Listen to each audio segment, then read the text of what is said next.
Karibu sana mdau wangu, ninapambana sana kukuletea burudani hizi ili uweze kurefresh fuvu pamoja na ubongo. Basi usiache kulike na kisha kusubscribe katika channel yetu.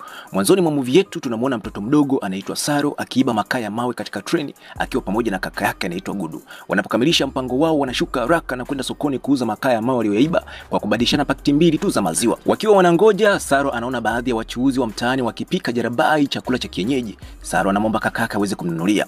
Kakake anamwambia usijali mdogo wangu, nitakununulia jarabai siku moja. Saro anasema tutanunua duka zima. Wanapeleka maziwa nyumbani kwao ambako wanaishi na mama yao pamoja na dada yao mdogo anaitwa Shakila. Mama yao anauliza wameyapata wapi maziwa hayo, lakini jamaa wanavunga wa kusema chochote. Baada ya muda, mama yao anawaga kwenda kazini kwake. Kesho yake asubuhi wakati kakake Saro anajiandaa kuelekea kazini kwake, Saro anamwomba kakake aweze kwenda naye pamoja. Lakini Gudu anakataa akimwambia kwamba yeye ni mdogo sana, hawezi kufanya kazi za kunyanyua vitu vizito. Saro anamwambia kakake ana uwezo wa kufanya kazi hizo pia. Ananyanyua kiti na baisikeli ili kumthibitishia kakake kwamba anaweza kumsaidia. Baada ya kumsihi kwa muda mrefu, kakake hatimaye anakubali kwenda naye pamoja. Usiku huo wanasafiri kwa treni hadi wanakokwenda. Saro anaanza kusinzia huku kakake akiwa amempakata mkononi kwake. Walipofika kituoni kwao, Gudu anajaribu kumwamsha mdogo wake, lakini Saro hakutaka kuamka kabisa na usingizi mzito. Gudu anaanza kujuta kuja naye. Anamwambia Saro usiondoke mahali hapa, ukae hapo nisubiri mpaka atakaporudi kumaliza kazi zangu. Saro anakubali kwa kuitikia kwa kichwa. Anamwambia kakake uniletee jarabai 2000.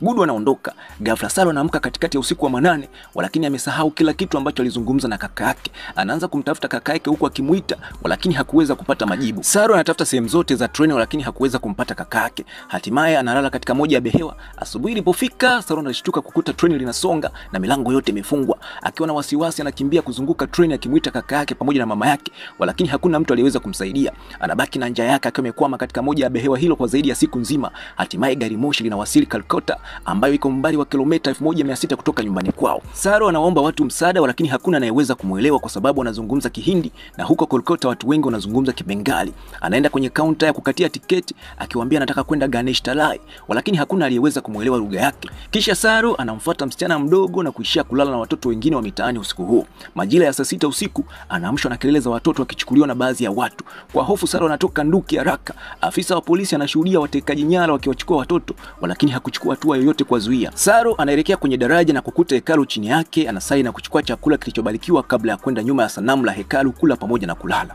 Saro anaendelea kuzurura mjini na siku moja akiwa anatembea kando ya njia ya reli anakutana mwanamke mmoja anaitwa Noro. Alipogundua kwamba dogo amepotea na anazungumza Kihindi pekee, anampeleka nyumbani kwake ambako anampa chakula pamoja na kumogesha. Kisha anamwambia kwamba mtu anaitwa Ramu atakuja kumsaidia kumtafuta mama yake. Kesho yake asubuhi Saro anaamka na kumkuta Ram pale.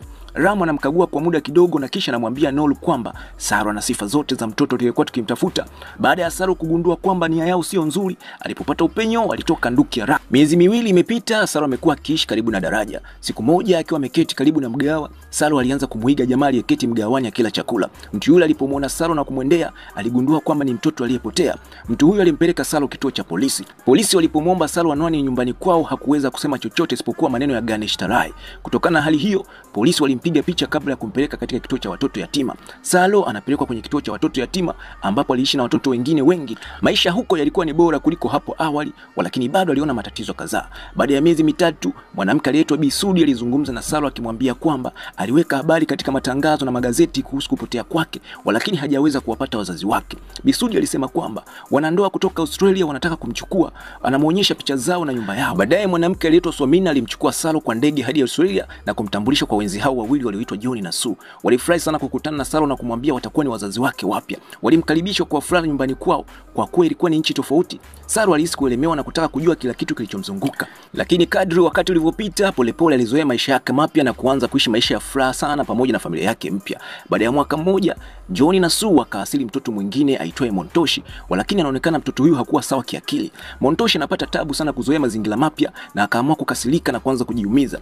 Sue alijisikia vibaya sana kumuona Montoshi akijitahidi kuzoea mazingira mapya. Miaka 20 baadaye, Saro sasa ni kijana mkubwa mwenye uwezo wa kumpa ujauzito binti yoyote kutoka mitaa ya Gongo la Mboto. Ameketi na familia yake katika mgahawa akijadili mipango yake ya kwenda chuo kikuu kusomea usimamizi wa hoteli. Mama yake anaeleza jinsi alivyo na furaha na kushukuru kuwa Saro katika familia yake. Muda mfupi baadaye, Saro anaenda kumtembelea Montoshi nyumbani kwake. Anazungumza na Montoshi na kumuonya asisababishe matatizo kwa mama yao kwa sababu matendo yake yanamfanya mama yao kuwa na wasiwasi. Inaonekana kwamba Saro na Montoshi hawana uhusiano mzuri. Alipokuwa masomoni, anakutana na msichana anaitwa Lucy na wanaanza kupendana.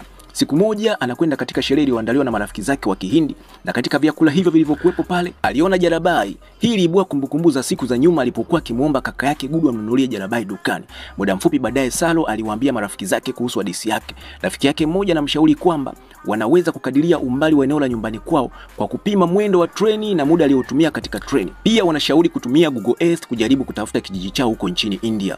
Usiku Salo anajaribu kutafuta kijiji chao kwa kutumia Google Earth kama rafiki zake walivyomshauri, lakini hakuweza kupata dalili zozote. Wakati huo yeye na Lucy walizidi kuwa karibu zaidi. Miaka 2 imepita na Salo hajapoteza matumaini yake ya kutafuta familia yake. Siku moja Salo alimleta Lucy nyumbani kwao kuweza kuonana na wazazi wake na kupata chakula cha jioni pamoja. Lucy anapotaka kufichua mkakati wake wa Salo wa kuwatafuta wazazi wake halisi, Salo aliweza kumzuia asiseme chochote. Hataki wazazi wake walezi wajue kwamba anaitafuta familia yake halisi kwa sababu anaogopa kwamba huenda ikawafanya wakajisikia vibaya.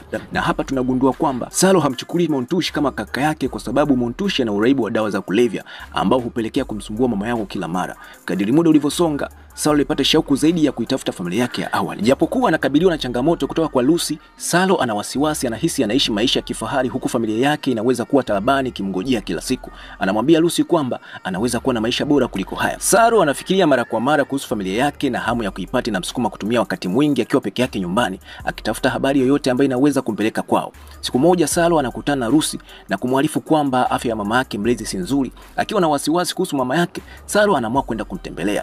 Hadi wakati huu Salo aliamini kwamba mama yake aliamua kumwasili kwa sababu hakuweza kuzaa watoto wake mwenyewe.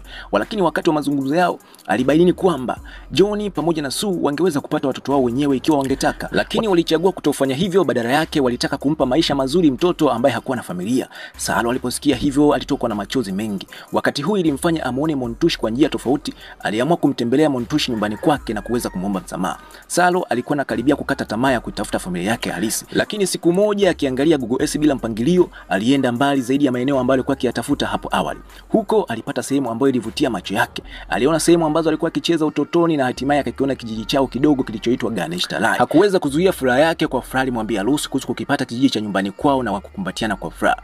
Pia anamwambia habari hizi mama yake mlezi ambaye alifurahi pia.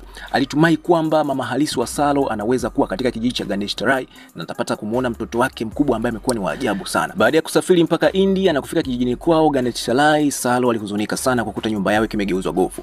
Alihisi kana kwamba alichelewa sana kuitafuta familia yake. Lakini basi anakutana na mzee anayezungumza Kiingereza. Salo anamuonyesha picha ya utotoni kwake na kumwambia kuhusu maisha yake ya zamani. Mzee huyo alimtambua Salo na baada ya kuona picha ile kisha akamwambia nifuate. Anamfikisha kwa familia yake halisi na hatimaye anamuona mama yake aliyempoteza kwa muda mrefu. Wote wawili walizidiwa na hisia na wakaamua kukumbatiana kwa furaha. Salo anamuulizia kaka yake Gudu. Kwa huzuni anapata habari kwamba Gudu alifariki katika ajali ya treni siku hiyo hiyo ambayo Salo alipotea. Pamoja na huzuni hiyo yote, Salo anapata furaha tena kukutana na dada yake anaitwa Shakila. Amefurahi sana kuunganishwa na familia yake baada ya muda mrefu. Salo aliamua kuwapigia wazazi wake waliomlea na kuambia kwamba amempata mama yake halisi. Anawashukuru kwa kumlea. Salo aliwahakikishia kwamba kumpata mama yake mzazi hakutobadilisha uhusiano wake kwa sababu wao ni wazazi waliomlea vizuri. Wao ni wazazi wake halisi aliowapata. Kwa hiyo anathamini upendo wao pia.